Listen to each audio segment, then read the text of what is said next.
നമസ്കാരം. Raf talk ഫുട്ബോളിലേക്ക് ഏവർക്കും സ്വാഗതം. വേൾഡ് കപ്പ് അടുക്കുകയാണല്ലോ. നമ്മൾ വേൾഡ് കപ്പ് സ്ക്വാഡുകൾ എങ്ങനെ അനലൈസ് ചെയ്ത് വരികയാണ്.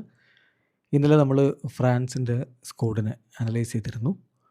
സ്ക്വാഡ് എന്ന് പറയുമ്പോൾ മെയ് 11 കൂടി സ്ക്വാഡുകളൊക്കെ അവരുടെ പ്രിലിമിനറി ലിസ്റ്റ് ഫിഫ കൊടുക്കേണ്ടതുണ്ട്. 55 അംഗ ലിസ്റ്റ് കൊടുക്കേണ്ടതുണ്ട്. മെയ് അവസാനത്തോടു കൂടി വേൾഡ് കപ്പിൻ്റെ ഫൈനൽ സ്ക്വാഡ് പ്രഖ്യാപിക്കുകയും ചെയ്യേണ്ടതുണ്ട്. അപ്പോൾ ഇന്നലെ നമ്മൾ ഫ്രാൻസിനെ കുറിച്ച് സംസാരിച്ചു. ഇന്ന് നമ്മൾ ബ്രസീലിനെ കുറിച്ചാണ് സംസാരിക്കുന്നത്. ബ്രസീലിനെ കുറിച്ച് സംസാരിക്കുമ്പോൾ പ്രധാനമായിട്ടും ഇഞ്ചുറി തളർത്തിയ ഒരു ടീമാണ് ബ്രസീൽ. അവരുടെ റോഡ്രിഗോ വേൾഡ് കപ്പിൽ നിന്ന് പുറത്തായി കഴിഞ്ഞു. എദർ മിലീറ്റാവോ വേൾഡ് കപ്പിൽ നിന്ന് പുറത്തായി കഴിഞ്ഞു. മോസ്റ്റ് പ്രോബബ്ലി എസ്റ്റവായോയും വേൾഡ് കപ്പിൽ നിന്ന് പുറത്താവാനുള്ള സാധ്യത നിലനിൽക്കുകയാണ്. ബ്രസീലിനെ സംബന്ധിച്ചിടത്തോളം വേൾഡ് കപ്പിൽ അവരുടെ ആദ്യ മത്സരം ജൂൺ 13-നാണ്. എന്ന് പറഞ്ഞാൽ ഇന്ത്യൻ സമയം ജൂൺ 14 പുലർച്ചെ 3:30 മൊറോക്കോക്കെതിരെ കളിക്കും.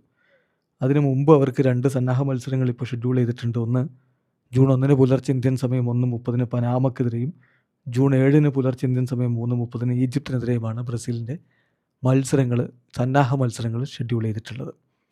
അപ്പോൾ മെയ് 18-നാണ് ബ്രസീൽ ടീമിൻ്റെ കോച്ച് കാർലോ ആഞ്ചലോട്ടി സ്ക്വാഡ് പ്രഖ്യാപിക്കാൻ പോകുന്നത് എന്ന് CBF കൺഫേം ചെയ്തിട്ടുള്ള കാര്യമാണ്. അപ്പോൾ ഇതിൽ ഈ ഒരു പരിക്ക് എദർ മിലീറ്റാവോ പുറത്തായി, എസ്റ്റവായോ ഓൾമോസ്റ്റ് പുറത്താണ്. അതെന്ത് സംഭവിക്കുന്നുള്ളത് ഫൈനൽ തീരുമാനം വരേണ്ടതുണ്ട്. ചെൽസി അദ്ദേഹത്തിന് സർജറി ആവശ്യമാണ് എന്ന് കൃത്യമായിട്ട് പറഞ്ഞിട്ടുണ്ട്. പക്ഷേ താരം കൺസർവേറ്റീവ് ട്രീറ്റ്മെൻറ്റിലേക്ക് പോവുകയാണ്. വേൾഡ് കപ്പ് കളിക്കാനുള്ള എന്തെങ്കിലും സാധ്യതയുണ്ടെങ്കിൽ അത് സാധിച്ചെടുക്കുക എന്നുള്ളതാണ് അതിലൂടെ ഉദ്ദേശിക്കുന്നത്. ഇപ്പോൾ ഈ പറഞ്ഞ പോലെ എദർ മിലീറ്റാവോ പുറത്താവുകയാണെങ്കിൽ ബ്രസീലിന് വലിയ തിരിച്ചടിയാണ്. പുറത്തായി ബ്രസീൽ വലിയ തിരിച്ചടിയാണ്. സെൻറ്റർ ബാക്ക് പൊസിഷനിലേക്കും വേണ്ടി വന്ന റൈറ്റ് ബാക്ക് പൊസിഷനിലേക്കും ഉപയോഗപ്പെടുത്താൻ പറ്റുന്ന വേഴ്സറ്റൈലായിട്ടുള്ള ഒരു ഡിഫൻഡറായിട്ടാണ് കോച്ച് കാർലോ ആഞ്ചലോട്ടി എദർ മിലീറ്റാവോയെ കണ്ടിരുന്നത്. അപ്പോൾ അദ്ദേഹം പുറത്താകുമ്പോൾ ഇബാനസാണ് ഒരു ഫേവറേറ്റ് പ്ലെയറായിട്ട് ആ ഒരു സ്പോട്ടിലേക്ക് ഇപ്പോൾ സാധ്യത എന്ന് ബ്രസീലിയൻ മാധ്യമം ESPN ബ്രസീൽ റിപ്പോർട്ട് ചെയ്യുന്നുണ്ട്. അങ്ങനെയാണെങ്കിൽ ഇന്നാണ് കോളപ്പ് നടക്കുന്നതെങ്കിൽ കോച്ച് എടുക്കാൻ സാധ്യതയുള്ള 9 ഡിഫൻഡർമാരെയും അവർ ചൂണ്ടിക്കാണിക്കുന്നുണ്ട്. ഒന്ന് Wesley, Danilo, Marquinhos, Gabriel Magalhaes, Bremer, Leo Pereira, Alexsandro, Douglas Santos, probably ബാനസ്. അതേസമയം അലക്സാൻഡ്രോ റിബൈറോ, നിങ്ങൾക്കറിയാം, ബ്രസീൽ സ്ക്വാഡിലേക്ക് വിളിച്ചപ്പോഴൊക്കെ വളരെ ഇംപ്രസീവായിട്ടുള്ള പെർഫോമൻസ് നടത്തിയ ആളാണ്. പക്ഷേ പിന്നീടുള്ള കോളപ്പുകളിൽ അദ്ദേഹത്തെ വിളിച്ചില്ല. അദ്ദേഹം ക്ലബ്ബിൽ അത്ര മികച്ച ഫോമിലല്ല എന്ന കാര്യം ശ്രദ്ധിക്കുക. സ്റ്റിൽ അദ്ദേഹം ബ്രസീൽ ടീമിൻ്റെ ടെക്നിക്കൽ സ്റ്റാഫിൻ്റെ റഡാറിലുള്ള ആളാണ്. ബട്ട് സ്ക്വാഡിലേക്ക് സ്ഥാനം ലഭിക്കാനുള്ള സാധ്യത കുറവാണ് എന്ന് ESPN ബ്രസീൽ റിപ്പോർട്ട് ചെയ്തു.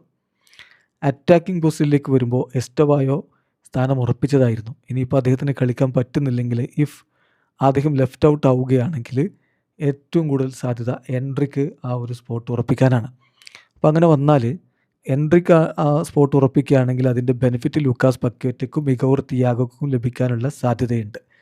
നമ്മൾ കുറച്ച് ദിവസങ്ങൾക്ക് മുമ്പ് ബ്രസീൽ ടീമിൻ്റെ സ്ക്വാഡിൽ ഇനി ഓപ്പണപ്പായി കിടക്കുന്ന സ്പോട്ട് ഏതൊക്കെയാണെന്ന് പറഞ്ഞിരുന്നു. അതിൽ മുന്നേറ്റത്തിൽ 2 സ്പോട്ട് ഓപ്പൺ ആണ് എന്ന് പറഞ്ഞിരുന്നു. അപ്പോൾ ആ കൂട്ടത്തിലേക്ക് ഇപ്പോൾ എസ്റ്റവായുടെ സ്പോട്ട് കൂടി വരികയാണെങ്കിൽ 3 സ്പോട്ട് അവിടെ ഓപ്പൺ ആവുകയും എൻട്രിക്കും ലൂക്കാസ് പക്വേറ്റയും മിഗോർ തിയാഗോയും സ്ക്വാഡിലേക്ക് എത്താനുള്ള സാധ്യതയുണ്ട്. ഫ്ലമിംഗോയുടെ മിഡ്ഫീൽഡറാണ് ലൂക്കാസ് പക്വേറ്റ. മിഡ്ഫീൽഡ് പോസ്റ്റിലേക്കായിരിക്കും അദ്ദേഹം ഉണ്ടാവുക. ബ്രെൻഫോർഡിൻ്റെ സ്ട്രൈക്കറാണ് ഇഗോർ തിയാഗോ. അതുപോലെ തന്നെ ഇനി ലാസ്റ്റ് മിനിറ്റിൽ ആരെങ്കിലും സ്ക്വാഡിലേക്ക് എത്താൻ സാധ്യതയുണ്ടോ എന്ന് ചോദിച്ചാൽ ആഞ്ചലോട്ടി പരിഗണിക്കാൻ സാധ്യതയുള്ള ഒരാൾ റയാനാണ്. അദ്ദേഹത്തെ മികച്ച രൂപത്തിൽ അവർ ഇപ്പോൾ മോണിറ്റർ ചെയ്തുകൊണ്ടിരിക്കുകയാണ്. അപ്പോൾ ഇത് വെച്ചുകൊണ്ട് ബ്രസീലിൻ്റെ സ്ക്വാഡിൽ ആരൊക്കെ ഉണ്ടാവുമെന്ന് ചോദിച്ചാൽ ഗോൾ കീപ്പർ പൊസിഷനിലേക്ക് 3 പേരെ നോക്കുമ്പോൾ പരിക്കുകളില്ലെങ്കിൽ ആലിസൺ ബെക്കർ എന്തായാലും ഉണ്ടാവും ഫസ്റ്റ് ചോയ്സ് ഗോൾ കീപ്പറായിട്ട്. ഒപ്പം എഡേഴ്സണും ബെൻഡോയും വേൾഡ് കപ്പിന് പോകുമെന്നാണ് പ്രതീക്ഷിക്കപ്പെടുന്നത്. ഡിഫൻസിലാണെങ്കിൽ ഗബ്രിയൽ മെഗല്ലസും ബ്രമറും മാർക്കിഞ്ഞോസും ലിയോ പെരീരയും പിന്നെ ഇബാനസും സെൻറ്റർ ബാക്കുമാരുടെ പൊസിഷനിൽ ഇടം പിടിക്കാൻ സാധ്യതയുണ്ട്. പിന്നെ ഇരു പാർശ്വങ്ങളിലായിട്ട് വെസ്ലിയും ഡാനിലോയും അതുപോലെ തന്നെ ഡഗ്ലസ് സാൻഡോസും അലക്സാൻഡ്രോയും ഇടം പിടിച്ചേക്കും. മധ്യനിരയിലേക്ക് സ്വാഭാവികമായിട്ടും റാഫീഞ്ഞ ഉണ്ടാകും, കാസോമിറോ ഉണ്ടാകും, ഫാബിഞ്ഞോ ഉണ്ടാകും, ലൂക്കാസ് പക്വേറ്റ ഇടം പിടിച്ചേക്കും. ബ്രൂണോ ഗുയിബാരസിന് സാധ്യത, അദ്ദേഹം സ്റ്റിൽ അണ്ടർ റിക്കവറിയാണ്. പൂർണ്ണ ഫിറ്റ് ആയാൽ അദ്ദേഹം സ്ക്വാഡിലുണ്ടാവും. പിന്നെ ഡാനിലോയോ ആൻഡ്രി സാൻഡോസോ വരാനുള്ള സാധ്യതയുണ്ട്. മുന്നേറ്റത്തിൽ എന്തായാലും വിനി ജൂനിയർ ഉണ്ടാകും. ഒപ്പം ഗബ്രിയൽ മാർട്ടിനെല്ലിയെയും പ്രതീക്ഷിക്കുന്നു. മാത്യൂസ് കുഞ്ഞക്കൊപ്പം ജാവോ പെഡ്രോയോ ഇഗോർ തിയാഗോയോ ഒക്കെ വരാൻ സാധ്യതയുണ്ട്. പിന്നെ ലൂയിസ് എൻട്രിക്കയും എൻട്രിക്കും ഇടം പിടിച്ചേക്കും. ഇതാണ് നമ്മൾ പ്രതീക്ഷിക്കുന്ന ഒരു ബ്രസീലിൻ്റെ സ്ക്വാഡ് എന്ന് പറയുന്നത്. അപ്പോൾ ചോദ്യം സ്വാഭാവികമായിട്ടും ആൻ്റണി എവിടെ, നെയ്മർ എവിടെ എന്നുള്ളതൊക്കെയാണ്. ആൻ്റണിയെ എത്രത്തോളം കോച്ച് പരിഗണിക്കും എന്നുള്ളത് കണ്ടറിയണം. ഇതുവരെ കാർലോ അഞ്ചലോട്ടിയുടെ സ്കീമിലേക്ക് അദ്ദേഹത്തെ എടുത്തിട്ടില്ല എന്ന കാര്യം ശ്രദ്ധിക്കുക. അതേസമയം നെയ്മർ ജൂനിയറുടെ കാര്യത്തിൽ കാർലോ അഞ്ചലോട്ടി പറഞ്ഞിരുന്ന ആൾ പൂർണ്ണ ഫിറ്റാണെങ്കിൽ മറ്റ് ക്രൈറ്റീരിയ ഒന്നുമില്ല, നെയ്മറെ വേൾഡ് കപ്പിന് കൊണ്ടുപോകുന്നതാണ്. നെയ്മർ താൻ ഫിറ്റാണെന്ന് വീണ്ടും തെളിയിച്ചുകൊണ്ടിരിക്കുകയാണ്. സാൻഡോസിൻ്റെ മിക്ക മത്സരങ്ങളിൽ ഇപ്പോൾ അദ്ദേഹം 90 മിനിറ്റ് കളിക്കുന്നുണ്ട്. അപ്പോൾ അതുകൊണ്ട് തന്നെ അദ്ദേഹത്തെ സ്ക്വാഡിലേക്ക് എടുക്കുമോ, അത് മെയ് 18 മാത്രമേ നമുക്ക് ഉറപ്പിച്ച് പറയാൻ പറ്റുകയുള്ളൂ. അപ്പോൾ ഇതാണ് നിലവിലെ ബ്രസീലിൻ്റെ സ്ഥിതിവിശേഷം. തീർച്ചയായിട്ടും ബ്രസീൽ ഇത്തവണയും വേൾഡ് കപ്പിലെ ഫേവറിറ്റുകളുടെ കൂട്ടത്തിലുണ്ട്. പക്ഷേ ഹോട്ട് ഫേവറിറ്റുകളാണെന്ന് ചോദിച്ചാൽ ഇപ്പോഴത്തെ സ്ഥിതിവിശേഷത്തിൽ അങ്ങനെ പറയാൻ കഴിയില്ല. വീഡിയോ അവസാനിക്കുന്നു. ഫുട്ബോൾ ലോകത്ത് കൂടുതൽ വിശേഷങ്ങളുമായി റാഫ് ടോക്സ് വീണ്ടും എത്താം.